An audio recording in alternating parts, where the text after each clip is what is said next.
जय हिंद दोस्तों, स्वागत है आपका आज के इस वीडियो में। आज के इस वीडियो में बात करने वाले हैं हम मध्यकालीन भारत में इतिहास लेखन के बारे में। हम सबसे पहले देखेंगे इतिहास लेखन आखिर है क्या। ये बेसिकली जो भी घटनाएं घटती हैं उन सबको लेखन का रूप देना, यानी कि उन्हें लिखना, यही इतिहास लेखन है। अब इस टाइम जब हम बात करें मध्यकालीन भारत की, तो इस टाइम में बहुत सारी ऐतिहासिक सामग्री उपलब्ध है, यानी कि अवेलेबल है। इसका रीज़न क्या है और इसके एग्जाम्पल्स की अगर हम बात करें तो सिंध सिंध के बारे में अगर हमको कुछ जानना है तो वह फ़तहनामा, इसमें काफ़ी कुछ दिया हुआ है सिंध के इतिहास के बारे में। इसके अलावा फतुह अल बुल्दान, जो कि बालाजुरी ने लिखी है, जिनका शासनकाल, जिन्होंने ये चीज़ें 892 ईस्वी से लेकर 93 के बीच लिखी थी। अब इतने सारे से सोर्सेज अवेलेबल होने का रीज़न क्या है, उनके बारे में हम जानते हैं। अरबवासी जितने भी लोग थे, वो बेसिकली जो राजा थे और उन राजाओं के जो पूर्वज थे और आने वाले राजा, उन सभी के बारे में ये जानने में बहुत ज़्यादा इंटरेस्ट रखते थे, जिस वजह से इतनी सारी सामग्रियाँ अवेलेबल हैं। दूसरी चीज़ हदीस। पैगंबर आप सल्लल्लाहु अलैहि वसल्लम, उन्होंने अपनी आज्ञाओं को हदीसों में लिखवाया था, जिस वजह से इन सारी चीज़ों से इंस्पायर होकर के उन्होंने भी इतिहास लिखना शुरू किया। तीसरी जो चीज़ है, बगदाद में 794 ईस्वी से लेकर के 95 ईस्वी के बीच कागज़ का निर्माण शुरू हो चुका था, जिस चीज़ से इतिहास को प्रोत्साहन मिला। चौथी चीज़ खलीफाओं की संपन्नता, यानी कि इस टाइम पे वो समझदार और मैच्योर हो चुके थे और वो भी चाहते थे कि उनके दरमियान जो भी चीज़ घटनाएं घट रही हैं, उन सभी चीज़ों का लेखा जोखा हो, ताकि उनके आने वाली पीढ़ी उनके बारे में जान सके। ठीक है। अब इन सारी चीज़ों को जिन्होंने लिखा है वो आखिर आए किस तरह से। जब तुर्कों ने भारत के ऊपर विजय की, तो उस टाइम में उनके साथ अरबी और फारसी इतिहासकार है, उन्होंने ही इन सारी चीज़ों को लिखा या फिर इन सारी चीज़ों की रचनाएं की। ठीक है। अब हम इसके आगे बढ़ते हैं। अब इतिहास लेखन तो हमने देख लिया, अब देखते हैं इतिहास लेखन में समस्याएं क्या क्या चीज़ है। पहली जो समस्या है वो है सुल्तान की इच्छा। जब भी कोई इतिहासकार इतिहास लिखता है, तो जाहिर सी बात है उसे लिखने के लिए कोई राजा जब आज्ञा देता है, यानी कि जो सुल्तान उसे आज्ञा देता है कि तुम्हें लिखना है, तो जाहिर सी बात है वो उसके प्रोटेक्शन में है, तो उस इतिहासकार को वही लिखना पड़ेगा जो कि सुल्तान चाहेगा। जिस वजह से इतिहासकार ने जो भी लिखा है, ऐसा हिस्टोरियन हमेशा सच नहीं मानते कि उन्होंने जो लिखा है वो बिल्कुल सही होगा। पहले जो रीज़न है वो है सुल्तान की इच्छा। उनकी इच्छा के अनुरूप इतिहासकार कोई भी ऐसी चीज़ नहीं लिखता था जो कि सुल्तान को बुरी लगे। दूसरी जो चीज़ है, हिस्टोरियन बेसिकली राजनीतिक पद पर और सुल्तान के संरक्षण में होते थे, जिस वजह से वो राजा और बड़े बड़े लोग जो कि कुलीन वर्ग होते थे, जो किसी राजनीतिक पद पर होते थे, उन सारे लोगों के बारे में ही हिस्टोरियन ने लिखा है, क्योंकि वो ग्राउंड लेवल पर कभी गए नहीं, वो उनकी प्रजा से कभी मिले नहीं और ना ही उनके काम काजों को देखा और ना ही उनके बारे में कुछ लिखा है। ये दूसरा रीज़न हो गया। तीसरा, वो बेसिकली मुस्लिम थे और बेसिकली अरब से आए थे, तो उनका अपना एक खुद पूर्वाग्रह होता है कि कुछ लोग ऐसे होते, भारत के लोग ऐसे हैं, इनके पास बहुत सारा पैसा है। ये इनके अंदर पूर्वाग्रह शुरू से ही था। और इन्हीं सारी चीज़ों में ये भी था कि हिंदू बुरे होते हैं, ये काफिर होते हैं, ये इस्लाम धर्म को नहीं मानते, जिस वजह से इनका ये पूर्वाग्रह था कि ये लोग बुरे हैं।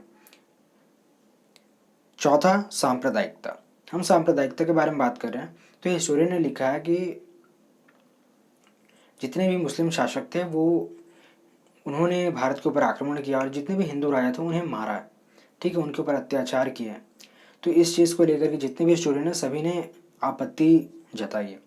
तो इंडिया के जितने भी हिस्टोरियन हैं वो ये कहते हैं कि जो भी मुस्लिम शासक ने भारत के ऊपर आक्रमण किया और राजाओं को मारा, उनका उद्देश्य सिर्फ और सिर्फ साम्राज्य का विस्तार करना था, ना कि किन्हीं लोगों को चोट पहुंचाना था, क्योंकि इस्लाम धर्म बेसिकली किसी की भी बुराई नहीं चाहता।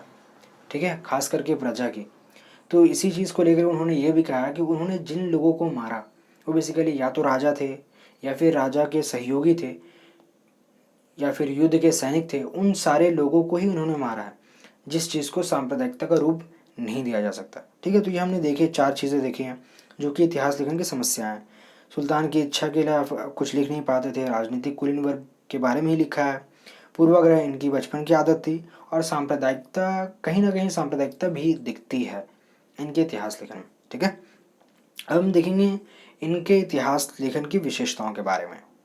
तो मिडीवल टाइम में जो सोर्सेस हैं वो बहुत ज़्यादा अवेलेबल हैं, पहला फीचर्स तो यही है।